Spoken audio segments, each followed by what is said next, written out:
This is the Bears Barroom Radio Network, and the following program is brought to you by the Verdoliak Law Group, fighting insurance companies since 1963, and TickSplits.com. TickSplits.com, no service fees. The price you see is the price you pay.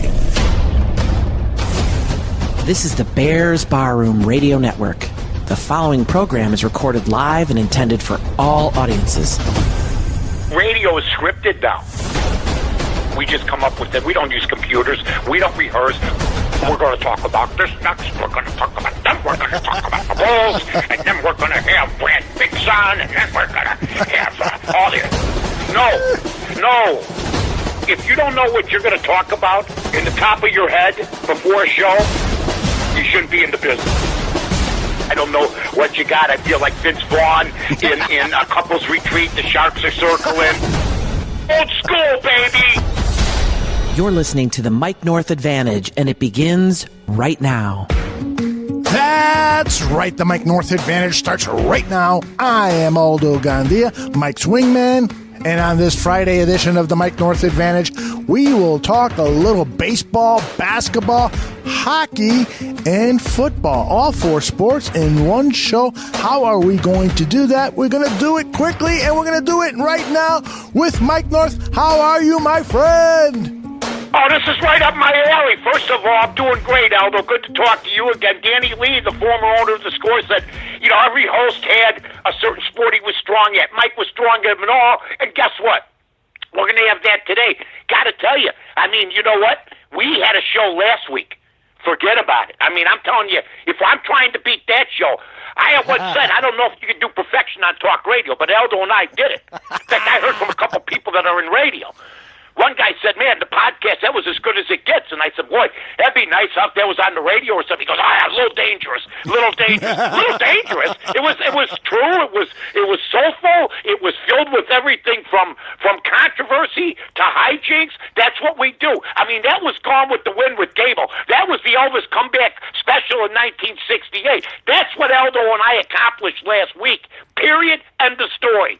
Hey, they say that it usually takes a broadcasting duel, years to start to develop, a vibe, a chemistry. And how long do you think it's going to take us? We have it already. I'm just telling you right now. I'm just saying the thing there. The same thing happens with a lot of people. You cannot make chemistry. It's got to happen.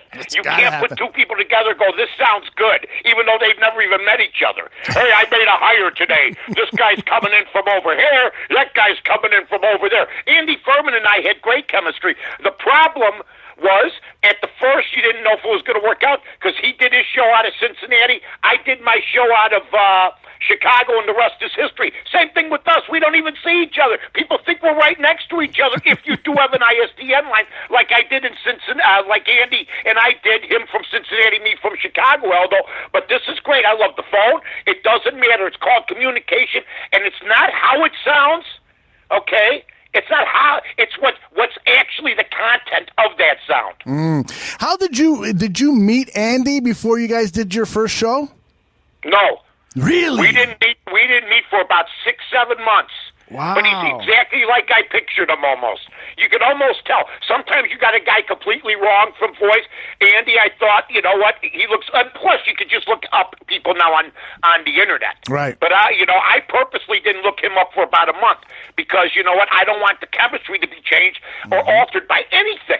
So we went by voice inflection at first. We gave each other space, which is unusual for me and him because we were two type A guys, but it worked out. Yeah, it was great. And he was your first guest on the Monday night version of the Mike North Advantage, and I hope you have him back on because... we're going to have a lot of people on the Mike North Advantage. We're going to have a big guest this week. We thank John Shaky Suntress. Yeah. We got a lot of big guests coming up, but Shaky was great if you listen to the show. And you can look back at all the past shows, folks, from Jimbo Covert to Chris Zorge to Jesse Rogers to Andy Furman.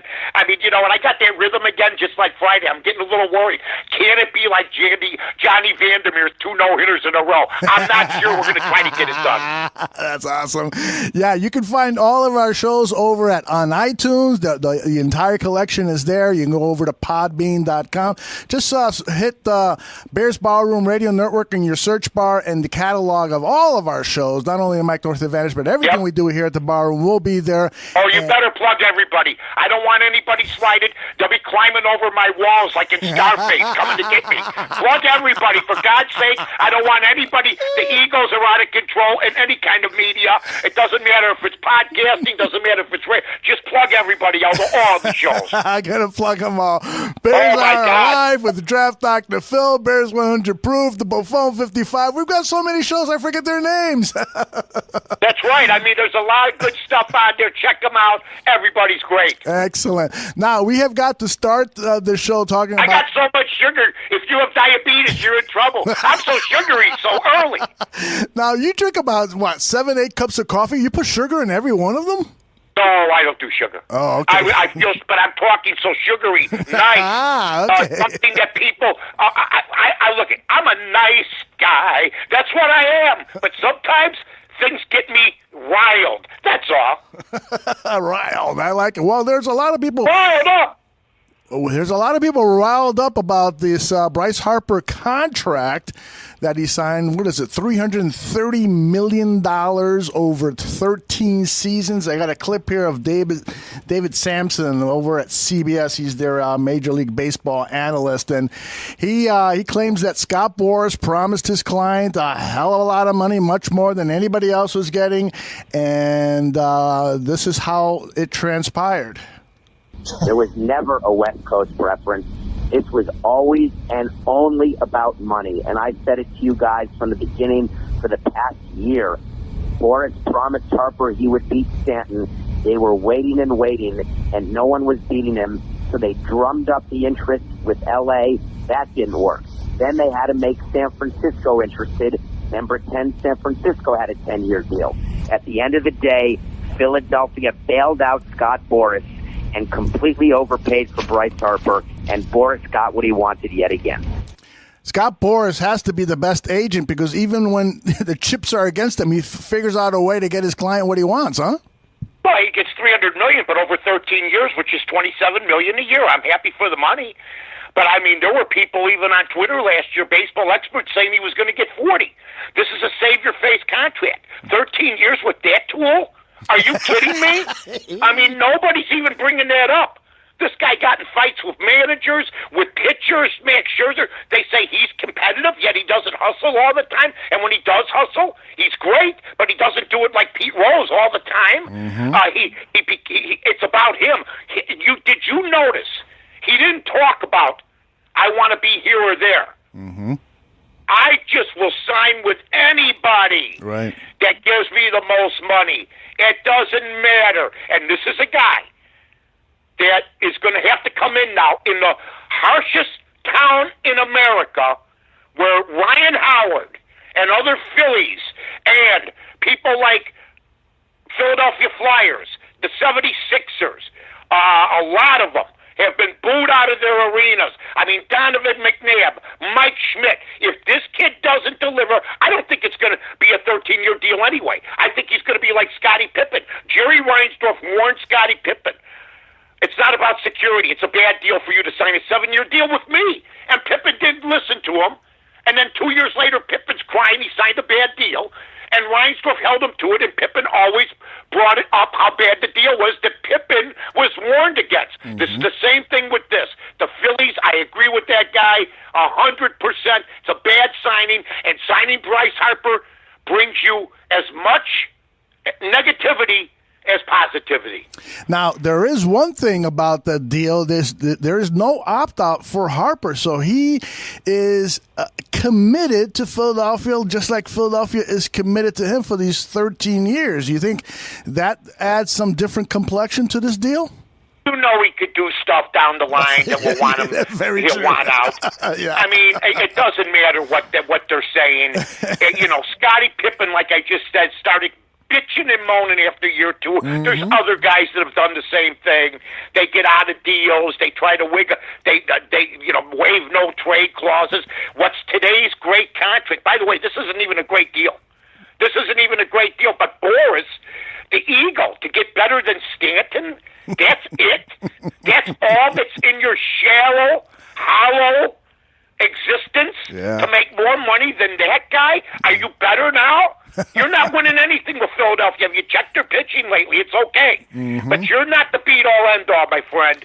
Mike Trout is the guy that's worth the $30-35 million. Yes, I agree with that. Now, I saw on CBSSports.com. You think I'm being a little harsh? No. I don't want Scott Boras. We already battled once on the air one time, long time ago. Oh, really? When I told him that if I was the White Sox, I wouldn't sign your fat client for $35 million for 5 years. He goes, "Hey, who are you calling? That's no way to talk about my client." I go, "He's fat. His name's Alex Fernandez, and he's going to break down." Sox let him go. He broke down. He got his World Series, but check his stats. Was never worth the money they were paying him. Yeah, well, very few players are worth the money that they're paying.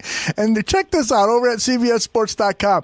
The projection of wins without Harper for the Phillies was 80 wins this season. The projection of wins with Harper this season is 83. So they're paying all of that money for 3 wins? That seems kind of expensive to me. Don't you think? And the projection could be under that. Yeah, exactly. I mean, to me, I see what happened with the Nationals. They have great pitching. Now everybody's talking about the Mets aren't this. Bringing up the other teams in the division. But I'm going to tell you right now that Washington, to me, is still the team to beat in the East. That's just my opinion. I don't care if they got Bryce Harper. Look, we just saw what he's worth. Nobody really wanted the guy. And like they said, you have to bring up and make up a deal with the Dodgers. It was ludicrous. And I like John Paul Morosi. I love John. It was on my Fox show. He's a great baseball guy. But the nonsense that Bryce Harper was offered $45 million, and now it's being refuted. And John sort of went with it. And John's club made some great calls. But this one was wrong. If somebody offers me $45 million a year for 3 years, I ain't taking this garbage deal. Period. Period.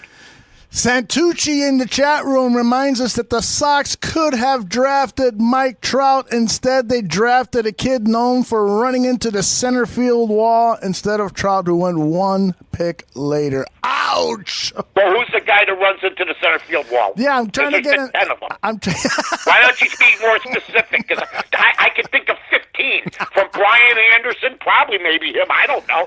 No, Brian Anderson to Lance Johnson, who was good. Dwayne Wise. I mean, I could go all day, Tooch. You got to tell Tooch to type in who he's talking about. But Mike Trout was bypassed. That's no doubt. Kenny Williams, blaming the fans. I've told everybody, why is he talking? Because he's in charge. and he's trying to make it sound like the White Sox aren't cheapskates by saying, we tried. You didn't try. If you wanted, you got a billionaire as an owner, my friend. A billionaire. And he's just so tight. And he wants that tax deal. And he wants everything in line. And Kenny Williams is the worst. Just the worst when it comes to these type of things. Yeah, it is kind of sad, this whole Kenny Williams situation. I saw you tweeting about... Every year he does it. Yeah. Blames the fans? Are you out of your mind? Or it says we're not cheap? Or look, the White Sox and the Bulls, Sam Smith is their... the Bulls have a guy, he's a hatchet man, Sam Smith. Some people think, and he is in the Hall of Fame, that he's all that. I'm not a fan. Then you have the White Sox. You could just look at Twitter. Just look at Twitter. They try to promote this product in a positive way, like Sox fans are stupid. And Kenny Williams, who's the dumbest... If you wanted to put dumber general managers than Kenny Williams, have a party for him, he'd be alone. And there'd be a dance floor, and he'd be in a phone booth, the dumbass. I'm serious. Jeez. I should have set you up by saying... You think I should have had that 6 cup of coffee? I don't know. Maybe you need sugar in them. I don't know. My God, I don't understand. Maybe I got to put some sugar in. It's just ludicrous. Like, they talk to us like we're infants. Yes. And that's the problem with the media. They let them get away with it. Well, today... the fans are speaking up, and for the White Sox fans Tell Kenny Williams where to shove it. Seriously, man. Now, you gave me an example of why Williams is stupid, but give me another one of why you think Kenny Williams is one of the stupidest or the stupidest general manager in Major League Baseball. Well, first of all, I mean, look, he's been a general manager for a long time. Yeah. He's got more failures than successes. Oh, yeah. I mean, but this guy, I mean, look at he hired Robin Ventura. Mm-hmm. I mean, that in itself is for any normal baseball club, not a club run like a real estate office out of Glengarry Glen Ross. Mm-hmm. I mean, Reinsdorf's Jack Lemmon. I mean, that's just it. Yeah. And Kenny is Alan Arkin, if you know the movie. So just bubbling idiots, all of them, and the people, and then the White Sox fans that actually are on Twitter saying this rebuild's going to work and all that. All you're doing is hurting the rest of the fan base. That's all you're doing. I love that. Because you're dopes that don't get it. You're the guy in the gangway with one shoe going, heroin's good. Now, Tooch came through. He did the research. Jared Mitchell was the guy the White Sox drafted before Mike Trout. Trout won a pick. I don't even know who the guy is. Exactly, and that's another. The guy could be running a jewelry store on Jewelry Row on Wabash. I have no idea. That's another reason Kenny Williams might be the stupidest. Come on, Kenny Williams. Look, Jerry Reinsdorf is the Paul or is the Mike Brown of baseball. Period. Yeah. I mean, he'll get rid of the manager, but the front office stays the same. Just look at the media guide now and look at it from 10 years ago. Nobody gets fired but players and managers. Mm-hmm. And they don't care that much about the fans. It's just the way I feel. Yeah. Well, I read an article in The Athletic, John Greenberg, one of the top writers over there. He has a little bit more hope. But that's not saying much, but go ahead. He has a little bit more hope for the White Sox future than you do. He cited Eloy Jimenez and Machado. He thinks that. Look. That's him guessing, okay? And that's him being mainstream. That's him. It would be a surprise if he actually found some negatives about other things besides a couple topics. And you know what? It's a paper run by the industry and bought by the industry. I don't know one guy that buys The Athletic that's out of the industry. That's just me. Interesting. You? Yeah, I do. Hey, how you doing, Johnny? What's going on at the tow truck office? Did you see that article in The Athletic? Doesn't work. Hey, you go to the hot dog stand. Hey, Sal, how you doing? Great. Hey, did you see that article in The Athletic? Hey, you go to the gas station. You see Jane. She's a police officer. Hey, Jane goes, Mike, did you see that article in The Athletic? Never once. Never. Yeah, let me pull We out already gave them more publicity than they deserve. Let me pull out my iPad and see what article you're referencing, Mike. No, I had your jobs. They do. There's a way to play it, and you don't play it right, that's the way you get. That's good stuff. That's all I'm saying. You got to play it right. So do you think that the White Sox and the Cubs, for that matter, are better off without a guy like Bryce Harper? Oh, my God. If the White Sox would have signed this deal, I'd be irate. And if the Cubs signed this deal, I'd be irate. I mean, we'd be looking at I think the fan bases of both teams. If you want Bryce Harper, you want Fossope. Yeah. I went through the Bobby Hull era, okay? Mm-hmm. When we had the one superstar that was going to leave with a lot of good players, Stan Mikita, the second in command. Right. Okay? Right. It didn't work. Right. Now, I've been with the Carlton Fisk group.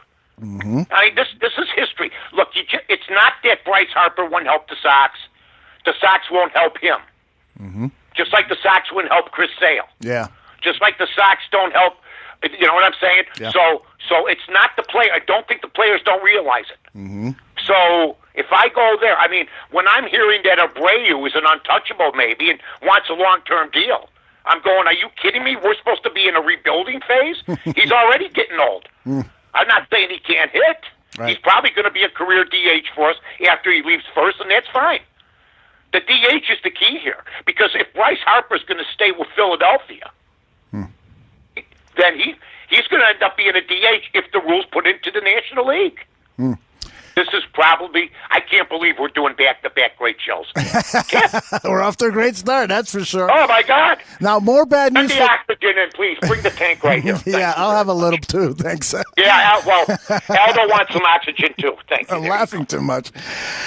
More bad news for the White Sox. One of their pitching prospects is going down with a forearm injury. It's Dane Dunning. This is just not good. The White Sox seem to be really good at picking pitchers who have injury issues. Again, more bad news for Mr. Kenny Williams. Yeah, I mean, it's all it's collapsing.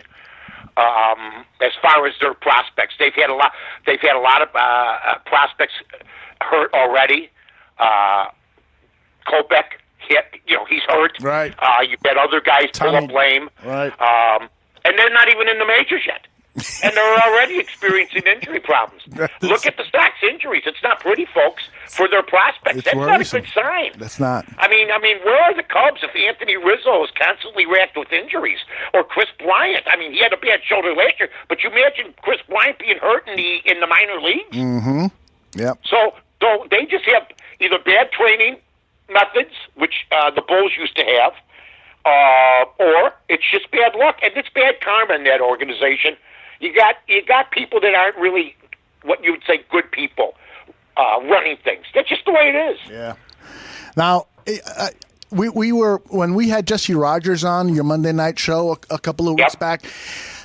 Jesse seemed to be upset or disappointed that the Cubs did not spend more money during free agency. But one thing that we failed to discuss is just how much money they are over the cap. Not the cap, but they're into that luxury tax or whatever they call that in Major League Baseball. They're already paying a tax on their salary, and then to add another $200-300 million player. I mean, it just seems a little bit out of line to expect the Cubs to pay for another huge salary when they have so many on that team and a couple of bad contracts at that. Well, what I did do is, if you remember, what we did talk about with Jesse was this.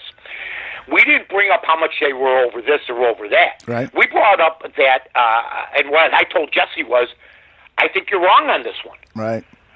Jesse's usually pretty good, 75%, I'd say. 3 out of 4 times he's right about Cub things. Mm-hmm. Okay? When he was with me, I'd say 1 out of 10 times he was right about things. Never let him know he's 75%. No, but seriously, all kidding aside about Jesse, he's usually pretty right. Yeah. And, but what I did point out to him was not that it was a luxury cap. It was the misspent money on Darvish, on Chatwood, on Hayward. Right. So it's almost like saying, okay, we didn't bring up the luxury cap. We don't have to. Because the money that's being sent, not that some of it was bad or good money. Look at Lester. He's been a good investment. Mm-hmm. There's been good investments. There's been bad investments. But when a bad investment is for a high amount of money and it's not realized and there's 2 or 3 in 1 year, like Darvish and Chatwood, for instance, that's tough to overcome for an owner. Yep. Very, very, very tough. So at this point of spring training, is there any good news coming out of any of the 2 Chicago camps that we can look forward to this baseball season, or are we... yeah, there's good news. Hopefully spring training's over soon so we can quit hearing about a guy that's 9 for his last 15 in games that don't matter. My God. Kill me now. Where's the rope? Brooks was here. I got to listen about how good guys look in spring training. Every year Manny Trio for the Cubs would be hitting 400 around June. Okay? Every year. He was going to break Rogers Hornsby's record. He was going to be the next 400 hitter. And by the end of the year, Manny was Manny. 260, 265, good guy, good fielder. Period. Manny Trio. Manny Trio basically is the greatest half-season player I ever saw in my years of observing. Nobody played the game like Manny Trio from April, May, and June. Nobody. At second base. Alomar, no. Sandberg, no. Rose, no. Trio, yes. But after that, nobody played as bad or sank to his own level, like Jack Prohammer or Wayne Causey than Manny Trio. That's so true. That's all. Hey, the Cubs... know why Cub fans used to love spring training? Because no team has won more Cactus League championships and then crapped the bed in the regular season more than the Cubs. How true is that? You think? Wow. You think we're going to be alive? I mean, you and I are in our 60s. You think we're going to be alive for another Chicago Baseball World Series? No, yeah. Oh, for okay. the Cubs. For the Cubs. I thought you meant for the Sox. Oh, yeah. Well, I don't listen, but believe me, I don't have kids. But my dog's puppies. If my dog could have puppies, and he can't because he's a male. But if he could now, his own kids wouldn't see a Sox championship. No. They're black labs. They live to be 13, 14, 15. That's the only roadmap I'm going to give you. I love it. Right. All right. Let's retire the topic of baseball and talk about the retirement from his broadcasting career of Jason Witten. News hit yesterday that Jason Witten is returning back to the Dallas Cowboys. He's leaving his primo job that paid him $4.5 million to be the analyst on Monday Night Football, and he's headed back to the football field. And those of us who follow football, and that's pretty much all of us, we know that Jason Witten had a terrible time as the analyst for Monday Night Football. He not only had some terrible botches with language. For instance, he said Aaron Rodgers was pulling a rabbit out of his head.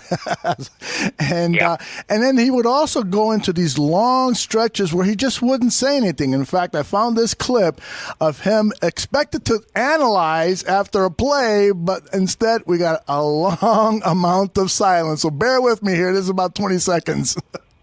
Boyle came skying through like a pro wrestling move to meet the defender.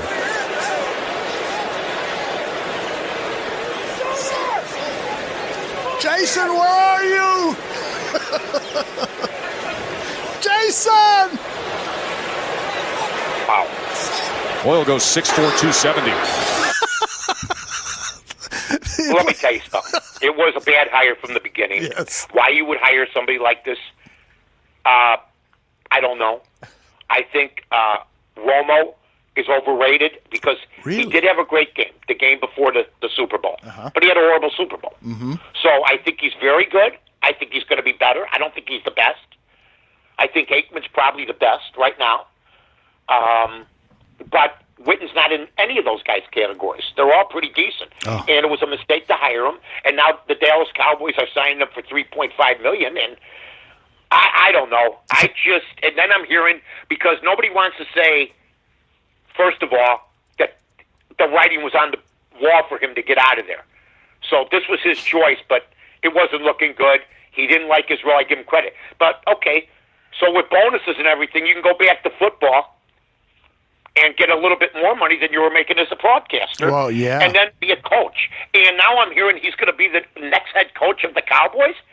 Just like I heard he was going to be the next great announcer. You got to show me more before I start anointing to you another high position when you didn't handle the high position you were given. Yeah, it is sad. I think ESPN. But that's all the kiss-ass media already projecting how great he's going to be at something else when they already projected he might be great at this, and he's stuck. Yeah, he really was bad. And I think ESPN hired him thinking, well, hopefully we get another Romo here, but the guy was just clearly... Why would you think that? I mean, I don't... Even the Cutler hiring. To me, that was a disaster. What are you thinking? What are you trying to get... the Chicago base, one of their biggest audiences, hiring Jay Cutler as an analyst. Remember that fiasco? Sure. Half the base didn't like the guy. The other half liked him, but everybody wants to watch the Bears, and I don't want to see Vomit Bucket doing the game. My God. What, are they out of their mind? Let's bring in the virus that almost killed the Bear fans. And let's let him talk football for 3 hours, even though if I was he makes Jim McMahon back in the day look like an excitable figure. And I knew Jimmy, and Jimmy wasn't. He was a low-key, well, not always with me and some other, but he was low-key for the most part. Good guy, smooth. But Cutler's like, 10 times more boring. than Jimmy ever was. And they want to make that guy an announcer. Remember that nonsense? Yes, I do. And now they try to say he's great on that show? Yes. I don't give a crap about it. Well, I've seen that. I've seen a few episodes. From the ball washers. You're right. I've seen a few of those episodes of that reality show, and it is just so bad that. And it's terrible. Jay will come in for like 3 minutes out of the 60-minute episode, and that's just like he did with the football game. 3 minutes for 60. The lazy bit. Are you kidding me? And then I hear the guys that predicted for 8 years that he was going to be all that. Then I hear him say, "Hey, Jay's on this reality show." Believe me when I tell you this. They wish they could rest their nose on his ball sack just for fun. My God. America's team is in the chat room, and he says Jay looks like a retarded farmer on that show, and it's true. I would have maybe used a different word. I want to make as much money as I can for being an utter failure, do a reality show that my loyal followers, sort of like the Manson cult, would watch, and then I'm going to make a lot of money for the least amount. I mean, you know what? He's never been. I knew he was a bum day one. Yeah. So he can pretend he's all that. I knew day one. I know lazy, and then I know don't care lazy. He was don't care lazy. Well, you know, and the weird thing to me is how. And you had the best line, 3 minutes out of 60. That's just like his football play. Just like his play. I think that was your line. Anyway, what amazes me. What was that? I didn't hear that. I want to make sure that didn't get by me. What was that? I think that was your line in the 3 out of 60. But anyway. Well, no, but you brought it up first, didn't you? Well, I'm the straight man here. I set you up. The reality show did 3 minutes. He comes in for 3 minutes out of 60. Exactly. And I said, well, that's just like he does for the football. So it was my line, but I can't deliver that line without my Ed McMahon. That's me. Hey-oh. Oh, now, the guy would have 9 bourbons before he went out there. Was it that many, you think? I mean, no, I'd say it was 2. 2 or 3, right? Yeah, that's standard. I got to tell you this, Mike. What amazes me is that the TV networks continue to hire these guys who have never been cooperative with the media during their playing careers. Now, I'm not saying everybody, because guys like Romo were and so forth. But Jay Cutler never cooperated with the media. He had to because he was the quarterback. But throughout the history of broadcasting, the networks have always sought out these kind of bad boys, and that kind of irks me a little bit because I just feel like you should search out. Like Sterling Sharp was a perfect example. When this guy was perfect. He was the worst. Oh my gosh, he never talked to the media when he was a part of the Packers. He would shun them. He would grunt at them and so forth. And then he gets a primetime job with ESPN.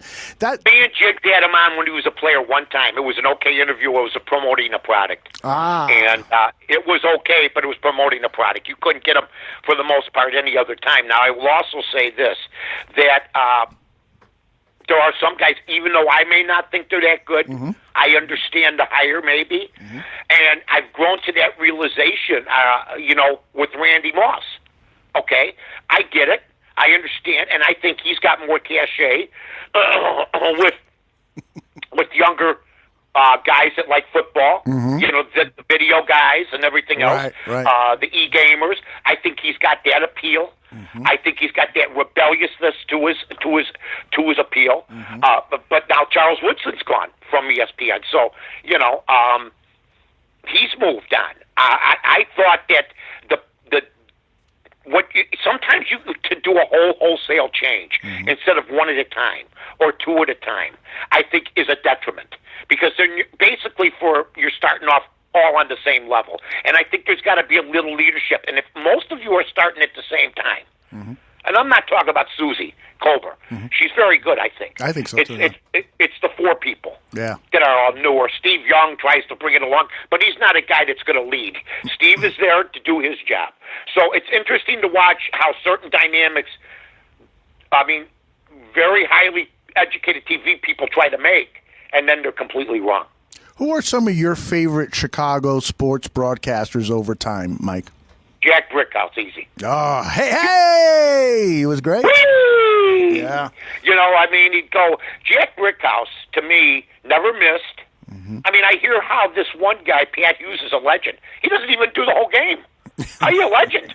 You got to do the whole game. Vince Scully did the whole game. Pat does the fifth, sits out the fifth inning, I think. Yeah. Now, maybe to give other people time, but I'm sorry, I don't consider Pat Hughes a legend. You don't consider him a legend? Cub fans and WGN, and score people now. I don't even know if score people, all of them, consider him a legend compared to Boudreaux, compared to Brickhouse, compared to Harry Carey. If you're going to compare him to real legends, then Pat has a ways to go, and he's just a radio guy. Yeah.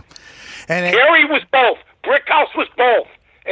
With the Bears. These guys were institutions. Yeah. Pat Hughes isn't an institution, and baseball radio's good if your team's good. Right. But I don't hear people on the street like they used to say, did you hear what Lou Boudreaux said? Did you hear what Vince Lloyd said? Did you hear what this guy said? Did you hear what Pat Hughes said? No. Because really they're just company announcers, and they do the game, and it's a good product, and it's easy to do. Brickhouse had to do a rough product and make it sound good. And I don't think anybody ever in the history of baseball has made and helped build a product like Jack Brickhouse did for day baseball, and he'd bring in the positive along with negatives in his own way, but he'd say, the Cubs lose 19-1, but how about that 2/3 of an inning by that young reliever? Mm-hmm. So he'd bring you to a good spot, even though you were depressed. He'd make you think that there was something on the horizon, and there never was, and that's a great announcer. And Brickhouse had a nice run calling Bears games for WGN Radio, if I recall correctly, didn't he? One of the most entertaining, him and Cups in it.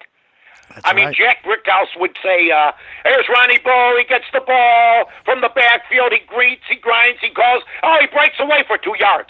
And Jack, let me tell you what happened there. All right, it's second down. So Cupson never got a sentence out. Brickhouse would jump back in because it would take a longer time. He was a writer, and he was George Halas is one of his best friends. Mm-hmm. Do I sound like a Chicago historian to you?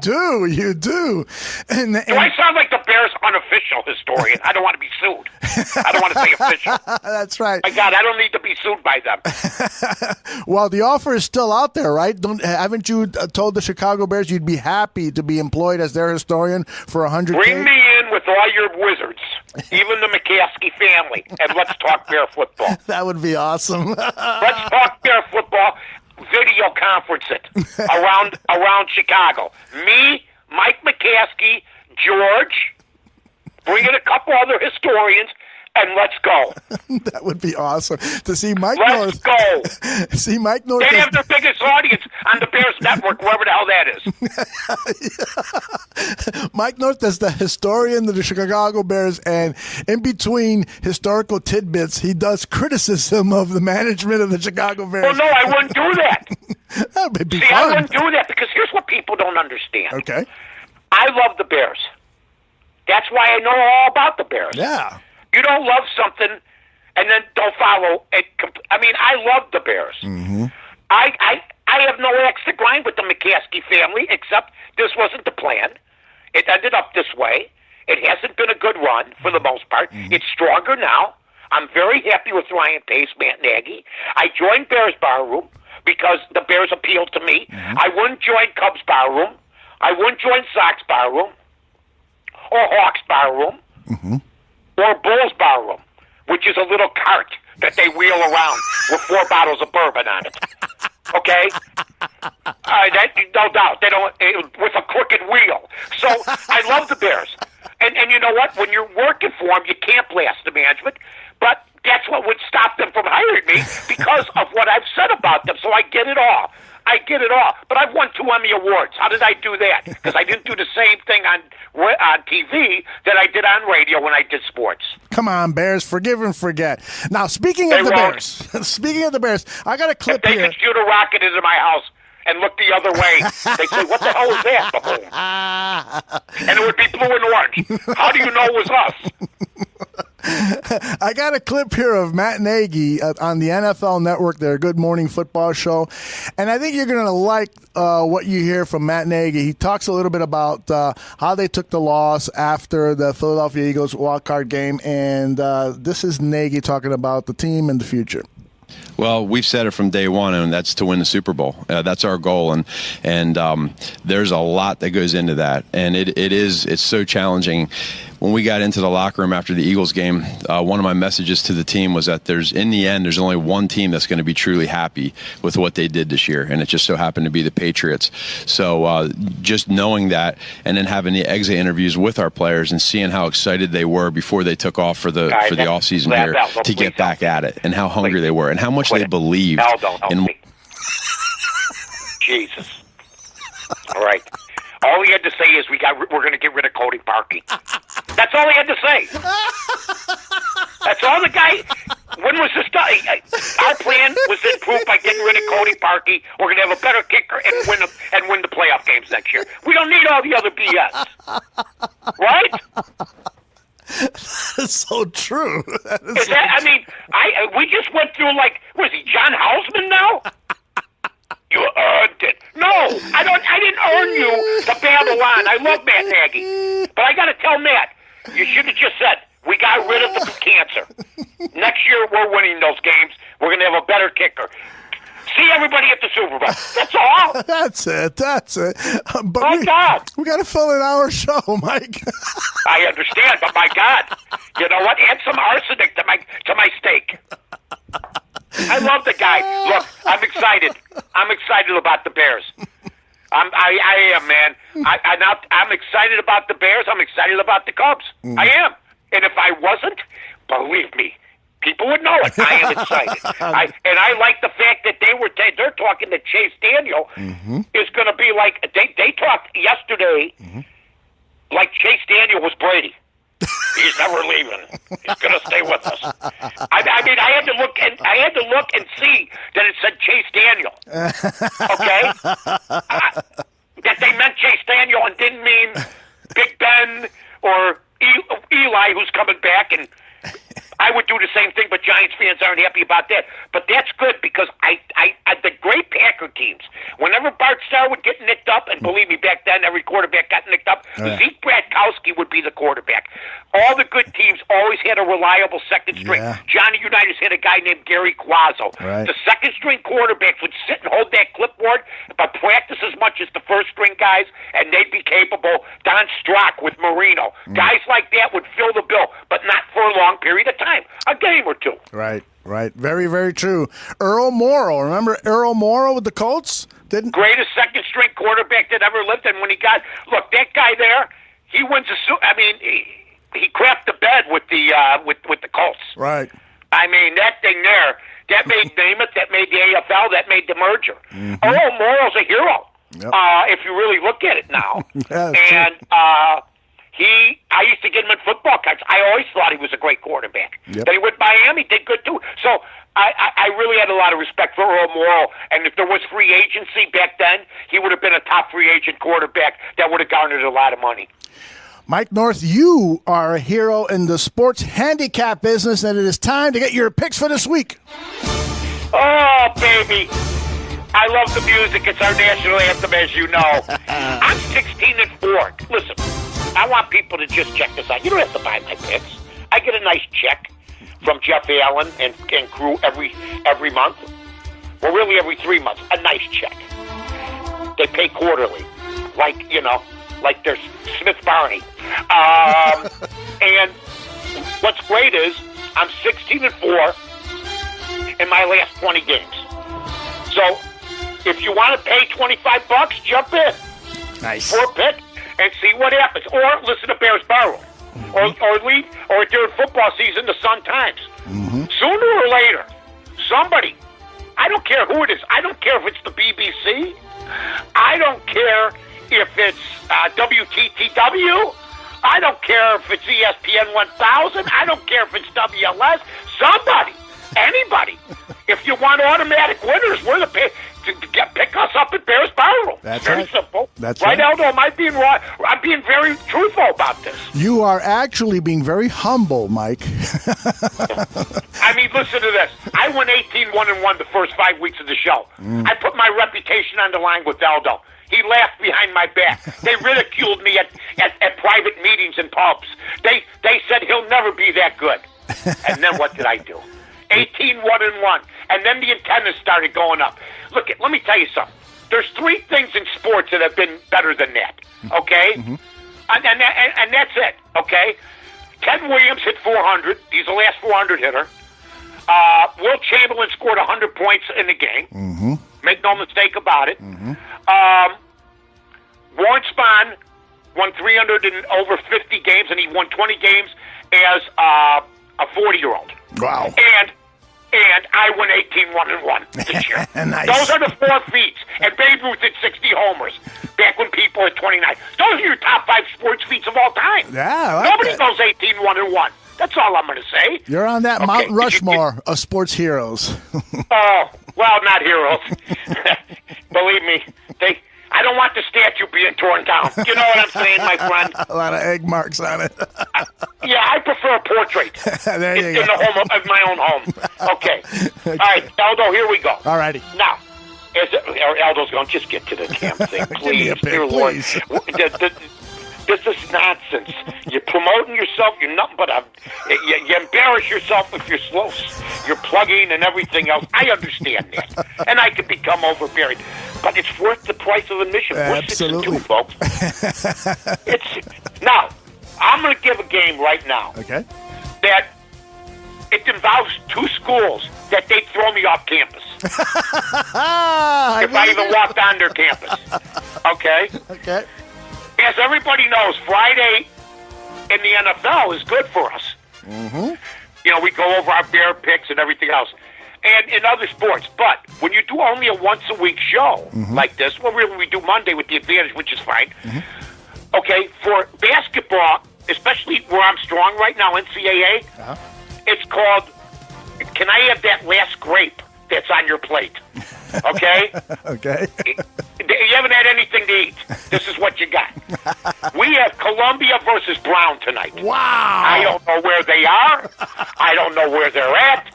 I don't know. I thought Columbia was a broadcast school, and I thought Brown was a Brown line on Kimball, you know, and they'll stop.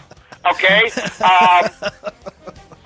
But in the tradition of Chicago, even if I don't know where this place is, I know I have a system. Just like the Democrats had a machine back in the 50s, 60s, 70s, and 80s. And I have a machine. It's called the system. The system. And I am going with Brown. Don't ask me who the coach is. Don't ask me who the players are.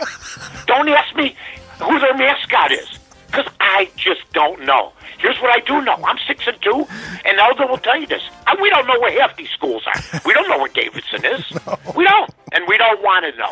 We just want to know if we had to go to Davidson, we'd find out, and would we have the money to go? Yes, off the money we win off Davidson, which was our winner last week. I'm going to take Brown, minus the 5.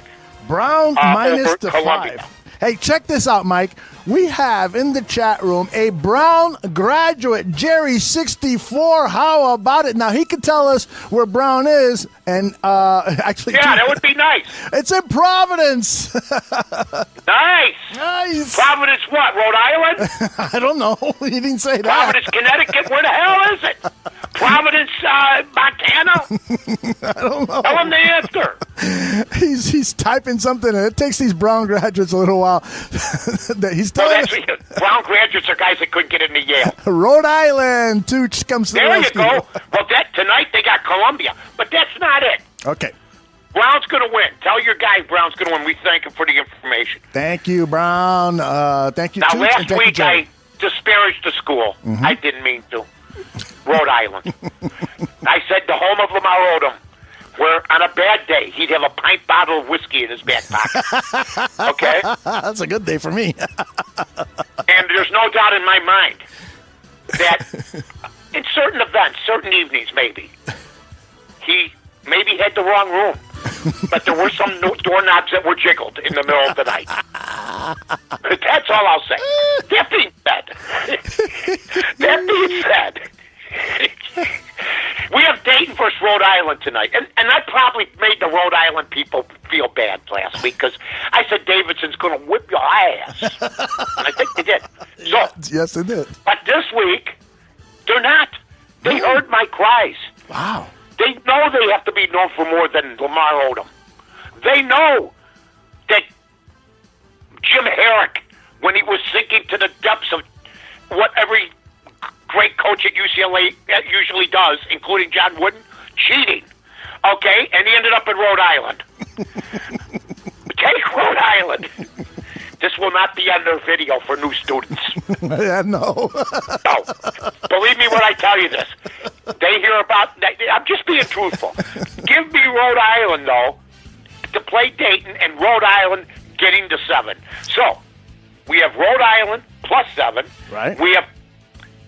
And we have... And this is the one I'm really stepping out on. Yeah. We have Brown... minus the 5. Minus 5 Brown and plus 7 Rhode Island. Are both of those games on the TV tube? Of course they are. Nice. Where all Ivy League basketball should be. Yeah. And of course, DirecTV, ESPNU. Nice. For Columbia versus Brown. I mean, nobody gives gambling information to TVs, the VSIN that, some people listen to. Not like us. They don't give you specific. I mean, we're going to give you the winners. And then you can watch make money more by watching Rhode Island versus Dayton tonight at 6 o'clock Eastern on ESPN2, DirecTV, 209. And the other game, like I said, Columbia and Brown, it's a 4 o'clock game because the kids got to get to bed by 7:30 for studies tomorrow. And they actually How about study that? A 4 o'clock Central game for everybody. Nice. Hey, you might be down by 5:30. That's not good. That would be bad. That is bad. And Aldo, that's it for my picks. Back to you. Those are great. Again, it's Brown minus 5 and Rhode Island plus 7. Those are Mike's picks for tonight's NCAA action. If you invest in those games, it's very likely that you're going to have money for a driveway or something like that. Aldo could have had a whole new home. Oh, my gosh. All he had to do was do the first 5 weeks, say thank you. I mean, he's like, Aldo was like, if you saw the movie American Made, Aldo's just like the crazy gringo that gets things done. He's Tom Cruise, and at their house, at Escobar's house, partying. If they end up going with my picks, I'm like the McDonald brothers who sold the franchise to Ray Kroc and regretted it because he went on to be a billionaire, and the McDonald brothers were only millionaires. Oh. First of all, can I just say that American Made movie, the guy that's actually Tom Cruise plays weighs 320 pounds. Okay, Yes. A very unattractive man. Very unattractive. And my autobiography is not going to be that way. Okay? It's not going to be. It's going to be an actual person that looks at least has some weight restrictions and everything else. What is the enraging mouth? Well, yeah, I mean, that's just the way it's going to be. Because and this nonsense that if you saw the movie American Made, did you see it, Aldo? Yes, I did. Excellent movie. I thought it was good. Yeah. The wife gets on his lap when they're flying. When he's flying the plane. Yeah. Okay. They got kids already and everything else. Get off my lap until we get home. Where otherwise the plane might crash into a tree. Would you please? I think we can wait. We've been together for years. Am I right or wrong? I was concerned that they were veering off course and they were going to end up in South America or something like that. Right. What are they doing? Get off me. We'll get them. We'll put the kids to bed once we land. We can crash into a swamp here. I'm telling you. Now, have you seen any of the Oscar-nominated movies since we last talked? I know you saw Bohemian Rhapsody. I know you saw the Oscar winner, Green Door. I know you saw a couple of other movies. Have you caught up on anything else? No. I won't see. I can't pull the trigger on Star is Born. I can't. Yeah. Huh? Because you already told me what I already knew. That Bohemian Rhapsody is better. I knew it when I saw it. Yeah. It's original. Yeah. It's not a plagiarized piece. It's with the It's with this generation Streisand, and with another guy that his voice is overrated. Yeah. He's not that good a singer. I saw the trailers. No, the trailers tell me all I need to know. He's kneeling at her feet. Now she's saying. You know, all these people were saying how in love they were in that Oscar moment. She rolled her eyes, of course. And by the way, if I'm Cooper, I'm rolling my eyes.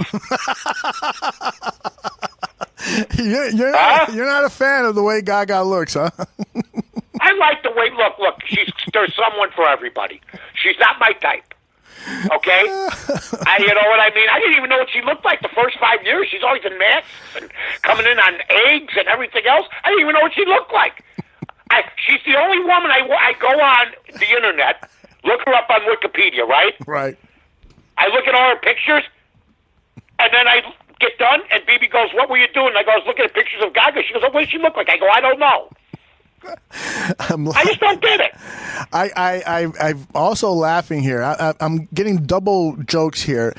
Tooch is reminding me that I said green door. I said green door. Green book, man. Be careful. Green. Yeah, Be careful. I said green How door. you talk about the green book, you know that. Listen, here's one thing I know. I didn't want some black guys after me back in the day. I didn't want some Italian guys after me back in the day. I sure as hell don't want both at the same time. That's not a good look. It's not a good look. Green Door John knows that.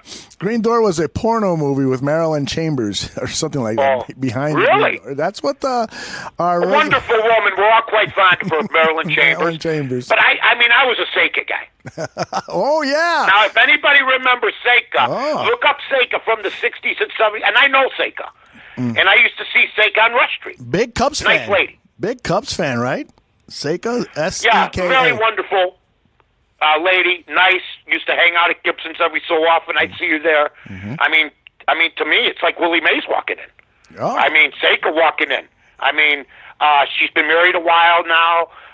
She's, of course, doesn't look the same way she did back in her prime. Nobody does. No. Especially especially you can look her up and see what, the industry that she helped create. She really did. And she was huge on Chicago radio. Yep. She went on a lot of shows, and then I met her and I talked about it on here. Wonderful person. I was on Mancow's show with her also. Good friend, nice person, and she really is. She lives, I think, in Missouri now. Oh, really? Oh, wow. Yeah. Very she got intelligent. married with the last time I talked to her. Yeah, very intelligent woman from what I've read about her. Absolutely. She knew the business well, and I guess she did fairly well for herself. She wasn't one of the... She didn't?